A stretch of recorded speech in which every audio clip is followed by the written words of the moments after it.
వందనాలు చెల్లించుకుంటూ మరి దేవుని సేవకులు అన్నయ్యకు వందనాలు చెల్లించుకుంటూ మరి సంఘ పెద్దలకు వందనాలు తెలియజేసుకుంటున్నాను. చేరి కూడి వచ్చిన మీ అందరికీ కూడా మరి ప్రభువైన యేసుక్రీస్తు నామమున ఈ శుక్రవారం యొక్క శుభాలు మీ అందరికీ తెలియజేస్తా ఉన్నాను. దేవునికి స్తోత్రం. హల్లెలూయా. కూడా మరి బిడ్డలందరూ కూడా చక్కగా మరి దేవుని యొక్క మాటలు మరి సిలువలో పలికినటువంటి 7 మాటలను మరి ధ్యానించగా మరి మనమందరం విన్నాం. ఇంకా వాళ్ళు రానున్న దినాల్లో మంచి భవిష్యత్తుల వారు ఇంకా దేవుని పరిచర్యలో బలంగా వాడబడాలని మరి సేవకురాలుగా వారిని అభినందిస్తున్నాను. దేవునికి మహిమ కలుగును గాక. వారందరిని బట్టి ఒకసారి గట్టిగా చెప్పలు కొట్టారు.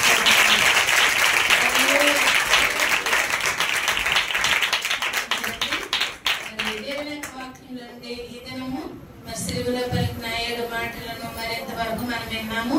మరి నేనైతే ఎక్కువసేపు దేవుని యొక్క మాటలు నేను ధ్యానించను గాని మరి కొద్దిగా క్లుప్తంగా దేవుని యొక్క మాటలను కొన్ని నిమిషాలు మనం ధ్యానం చేద్దాము. సిలువలో కలిగినటువంటి 7 మాటల నుండి మొదటి మాటలు మనం చూసినట్లయితే, తండ్రి మీరేమి చేస్తున్నారు, వీరిని క్షమించండి. ఎవరండి వారు? పేర్లు ఉన్నాయి బైబిల్లో.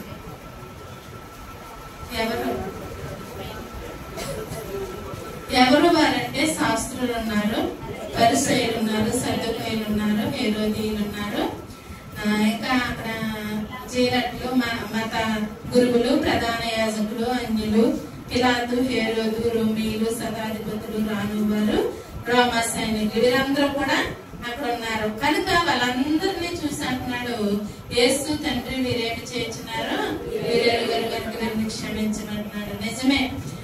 మనం చూసినట్లయితే యెషయా గ్రంథము 53వ అధ్యాయము 12వ వచనంలో మనం ఆలోచన చేసినట్లయితే అక్కడ దేవుని యొక్క మాటలు మనకు తెలియజేస్తా ఉన్నాయి. యెషయా గ్రంథము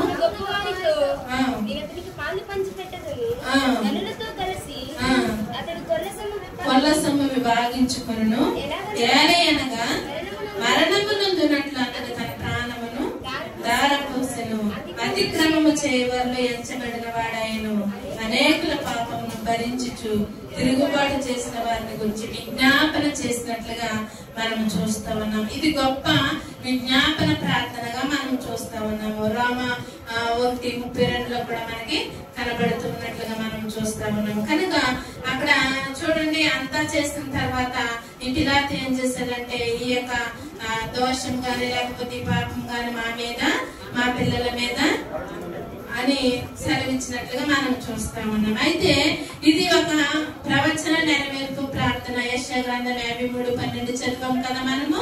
అది ఒక ప్రవచన నెరవేర్పు ప్రార్థనగా మనకి కనబడుతున్నట్లుగా మనం చూస్తా ఉన్నాము. మత్తయి సువార్త 5వ అధ్యాయము 44వ వచనంలో ఏముంటుందంటే, ఇది ఉపదేశానుసారమైనటువంటి ప్రార్థన. నేను రిఫరెన్స్ చదివించట్లేదు కానీ నేను మామూలుగా చెప్తా ఉన్నాను, మీరు రాసుకోండి.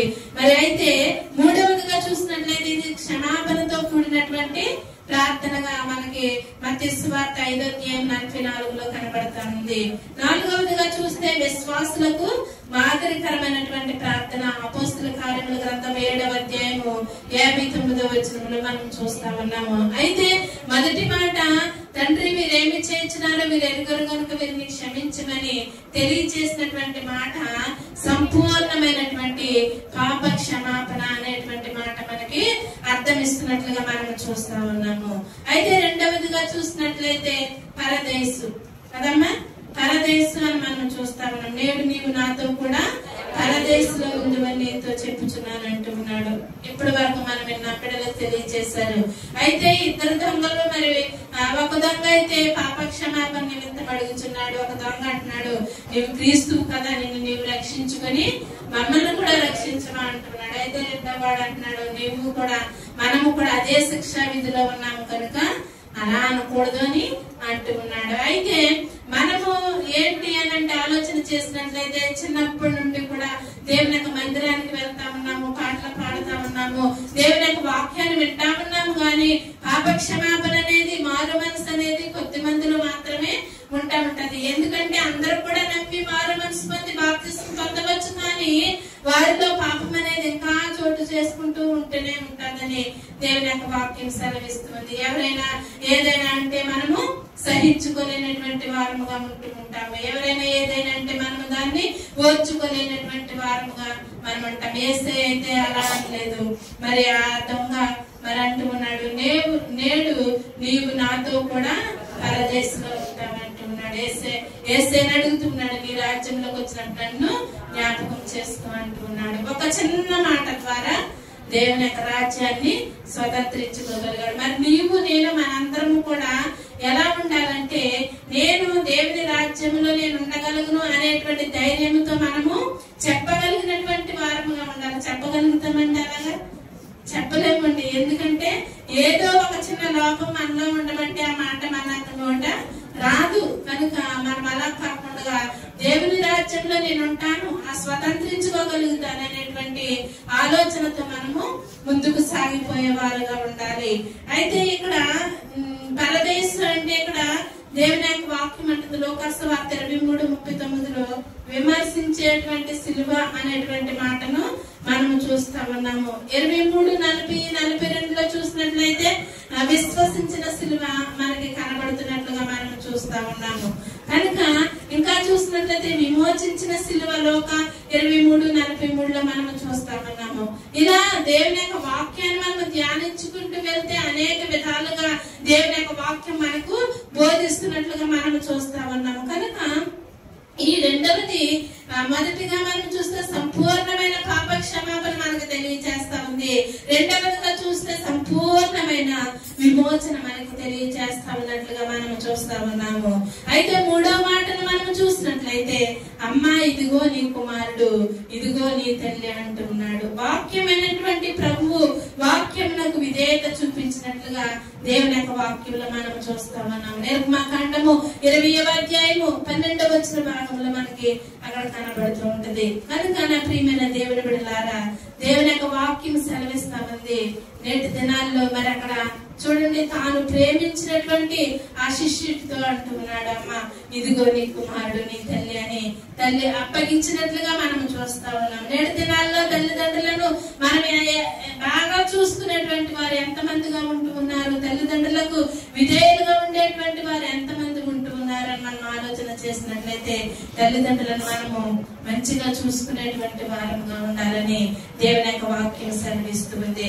అయితే ఈ మాటను మనము ఏం ఆలోచన చేయాలంటే సంపూర్ణమైనటువంటి విధేయతతో కూడినటువంటి మాటను మనకి అక్కడ తెలియజేస్తున్నట్లుగా మనం చూస్తా ఉన్నాము. అయితే నాలుగవదిగా మనం చూసినట్లయితే ఏలి ఏలి లామా శబక్త, నా దేవా నన్నెందుకు చెయ్యి విడిచితివని మత్తయి సువార్త 27వ అధ్యాయం 45-46 వచనాల్లో మనం చూస్తా ఉన్నాము. ఈ మాట ఎలా మరి సంబోధిస్తూ ఉన్నారంటే శరీర వేదనతోటి యెషయా గ్రంథము 53వ అధ్యాయము 5వ వచనంలో మనకి కనబడుతూ ఉంటాయి. ఆ మాటలన్నీ కూడా ఒకసారి మనం చదువుకున్నట్లయితే మన అతిక్రమ క్రియలను బట్టి అతడు గాయపరచబడను, మన దోషములను బట్టి నలుగగొట్టబడను, మన సమాధానార్థమైన శిక్ష అతని మీద పడను, అతడు పొందిన దెబ్బల చేత మనకు స్వస్థత కలుగుచున్నది. దేవునికి స్తోత్రం, హల్లెలూయా.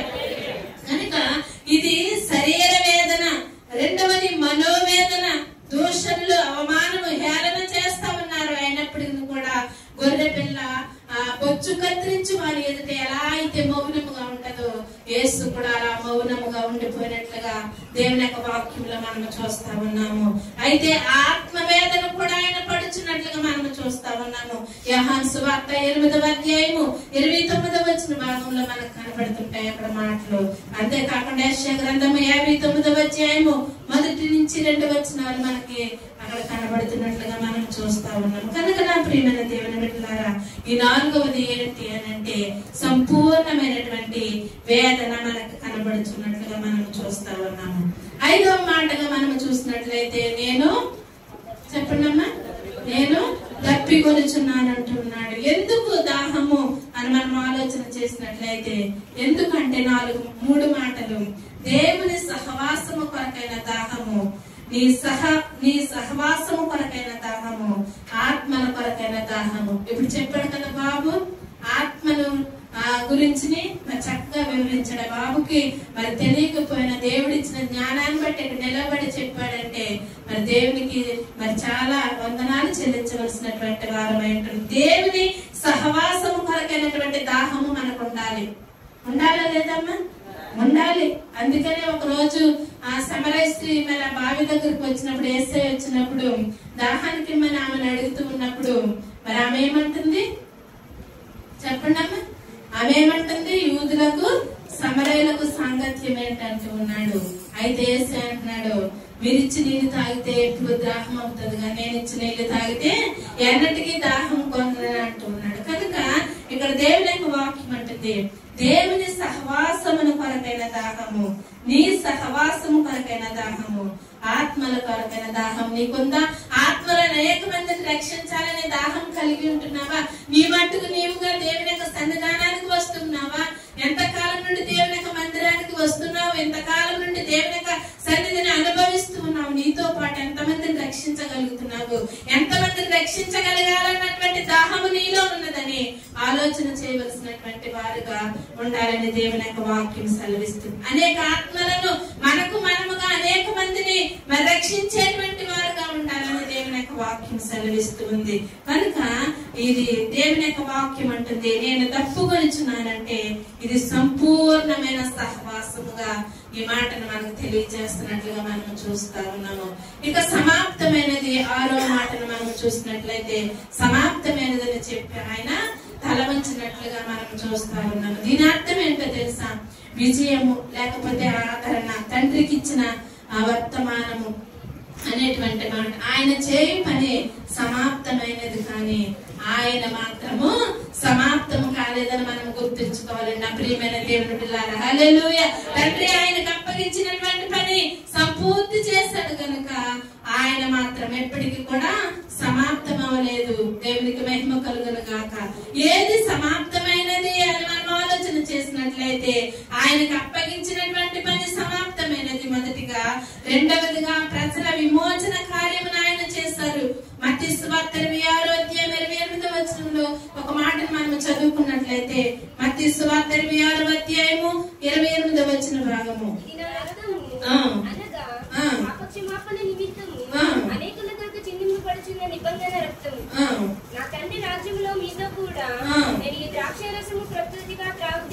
సరిపోతున్నాం. కొలస్సీ పత్రిక 1:14 కూడా ఒకసారి చదువుకుందాం. కొలస్సీలకు రాసిన పత్రిక 1:14 భాగం.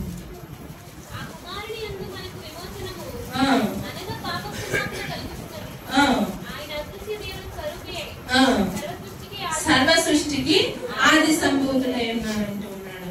ఇక్కడ ఆ కుమారుని యందు మనకు విమోచనం అనగా పాప క్షమాపణ కలుగుచున్నదని దేవుని యొక్క వాక్యం సెలవిస్తున్నట్లుగా మనం చూస్తూ ఉన్నాం. కనుక ప్రజల విమోచన ఆ కార్యమును మనం అక్కడ చూస్తా ఉన్నాము.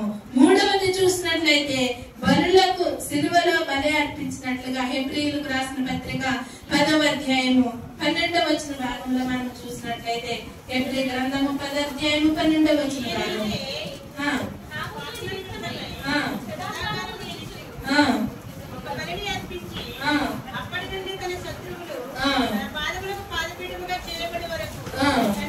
కనిపెట్టుచు దేవుని కుడి పార్శ్వమున ఆసీనుడు ఆయను. సరిపోతుందాం. ఇక్కడ చూసినట్లయితే మూడవదిగా ఏమేమి సెలవిస్తూ ఉందంటే, బలులకు ఆ సిలువలో బలి అని ఇక్కడ 12 ఈయనైతే పాపముల నిమిత్తమై సదాకాలము నిలిచి ఒక్క బలిని అర్పించి అని దేవుని యొక్క మాట మనకు సెలవిస్తున్నట్లుగా చూస్తా ఉన్నాము. అయితే నాలుగవదిగా చూస్తే మరణముపై విజయము అనుగ్రహించినట్లుగా మనం చూస్తా ఉన్నాం. 1 కొరింథీ పత్రిక 15:55-57 మనం చూసినట్లయితే ఆ మాటలు మనకు అక్కడ కనబడుతున్నట్లుగా మనం చూస్తా ఉన్నాం. 1 కొరింథీ పత్రిక, నీ విజయం ఎక్కడా ఓ మరణమా, నీ ముల్లెక్కడా? మరణపు ముళ్ళు పాపము, పాపమునకున్న బలము ధర్మశాస్త్రమే. అయినను మన ప్రభువైన యేసుక్రీస్తు మూలముగా మనకు జయము అనుగ్రహించుతున్న దేవునికి స్తోత్రము కలుగును గాక. ఇక్కడ చూసినట్లయితే మరణముపై విజయము మనకు కనబడుతున్నట్లుగా మనం చూస్తా ఉన్నాం. ఆయన సిలువలో పలికినటువంటి 7 మాటలు చాలా ప్రాముఖ్యమైనవిగా మనకు కనబడతా ఉన్నాయి. ఉన్నాయి. కానీ మరి దేవుని యొక్క వాక్యమును మనం ఆలోచన చేసినట్లయితే ఒక్కొక్క మాటగా మనం చూసినట్లయితే ఆ ప్రాముఖ్యమైనటువంటి మాటలను ఆయన సిలువలో పలికినట్లుగా మనం చూస్తూ ఉన్నాము. ప్రకటన గ్రంథము 20వ అధ్యాయము 6వ వచనంలో మనం చూసినట్లయితే ప్రకటన గ్రంథం 20వ అధ్యాయం 6వ వచనంలో ఇది ఈ మొదటి పునరుత్థానంలో పాలుగా వారు ధన్యులు, పరిశుద్ధులే ఇందురు. ఇంటి వారి మీద రెండవ మరణమునకు అధికారము లేదు.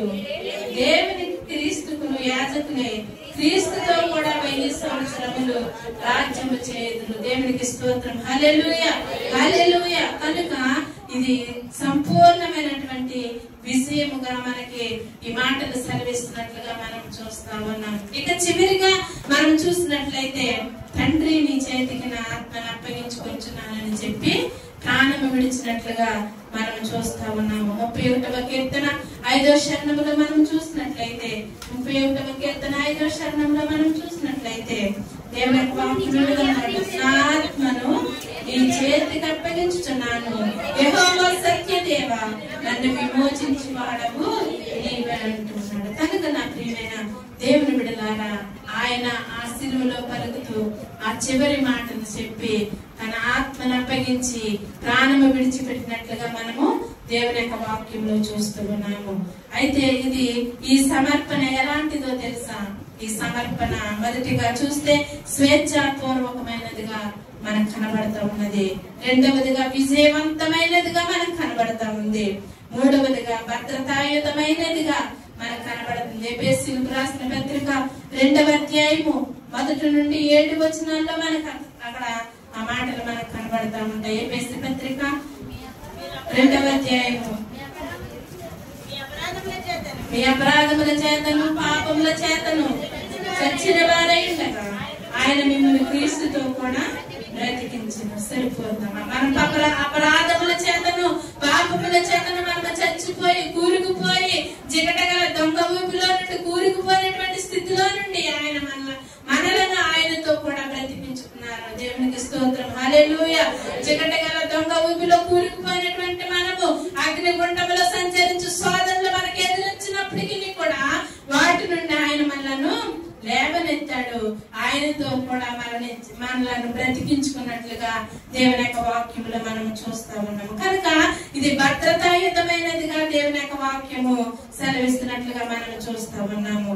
సంపూర్ణమైనటువంటి సమర్పణ, సంపూర్ణమైన సమర్పణ ఈ 7వ మాటలో మనం చూస్తా ఉన్నాం. ఎందుకంటే సంపూర్ణంగా ఆయన ఆ ప్రాణాన్ని అప్పగించుకున్నట్లుగా మరి ఎవరు కూడా ఆయన ప్రాణాన్ని తీయలేదు.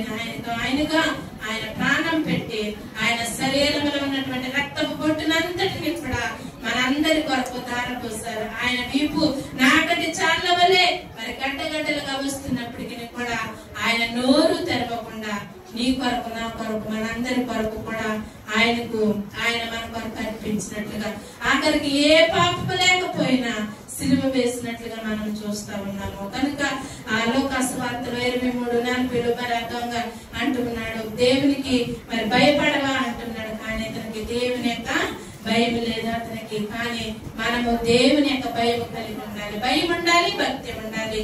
దేవుని యొక్క భయభక్తులు కలిగి ఉన్నప్పుడు దేవునికి ఇష్టమైనటువంటి వారుగా మనం జీవించగలుగుతామని దేవుని యొక్క వాక్యం సెలవిస్తుంది. కనుక సిలువపై ఉండి కూడా దేవుడు ఒక వ్యక్తిని రక్షించినట్లుగా మనం చూస్తా ఉన్నాం. దేవునికి స్తోత్రం. హల్లెలూయా. సిలువపై నుండి ఒక వ్యక్తిని రక్షణ మార్గంలోకి నడిపించారు దేవాది దేవుడు. కనుక ఒక వ్యక్తి ఆ రక్షణను దయచేసినటువంటి దేవాది దేవుడు. మరి మనము ఎంతమందిని దేవునిలోనికి రక్షించగలుగుతున్నాము, మనము ఎంతమందిని దేవునిలోకి నడిపించగలుగుతున్నాము అని ఆలోచన చేసినట్లయితే మనము కూడా అనేక మందికి దేవుని యొక్క సువార్తను ప్రకటించి మనము కూడా వారందరినీ రక్షణలోనికి నడిపించేటువంటి వారుగా ఉండాలని దేవుని యొక్క వాక్యం సెలవిస్తుంది. కనుక అలాంటి రక్షణ జీవితాన్ని దేవుడు మనందరికీ దయచేయాలంటే ఈ 7 మాటల ద్వారా అనేక మందికి ఇతరులకు చెప్పి దేవుని యొక్క పరిచర్యకు మనం నడిపించేటువంటి వారుగా ఉండాలని దేవుని యొక్క మాటలు తెలియజేస్తా ఉన్నాను. దేవుని మాటలు దీవించి ఆశీర్వదించును గాక. ఒక చిన్న ప్రార్థన, తన వచ్చి పండుగ చిన్న ప్రార్థన చేస్తాను. ప్రభా నీకు వందనాలు స్తోత్రాలు దేవా.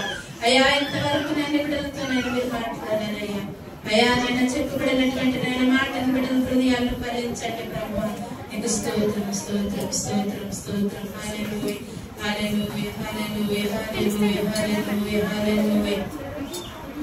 నీరము చేయని నీవు ఈ ఘోర పాపి కొరకు భారమైన సిలువ మోయలేక మోసావు.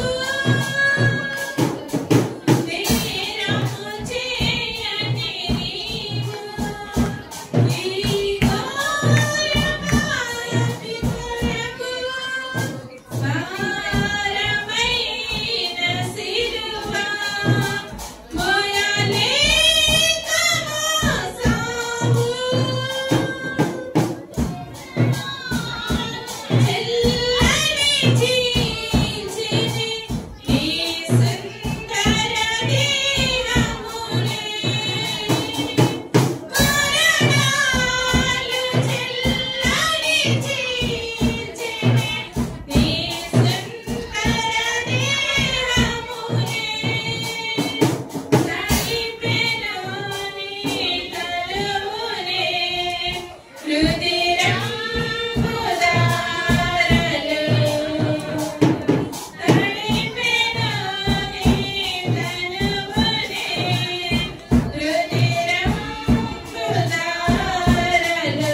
ఇంతవరకు నేను నిలబెట్టుకుని ప్రభు మీరు మాట్లాడిన ప్రతి మాట బిడ్డల హృదయాన్ని ఫలించండి. నేను వెనుక మాట్లాడుచు నీ దోస్తు మీరు బలపరచండి. చేస్తున్నాము నడుచున్నాను పరమ తండ్రి.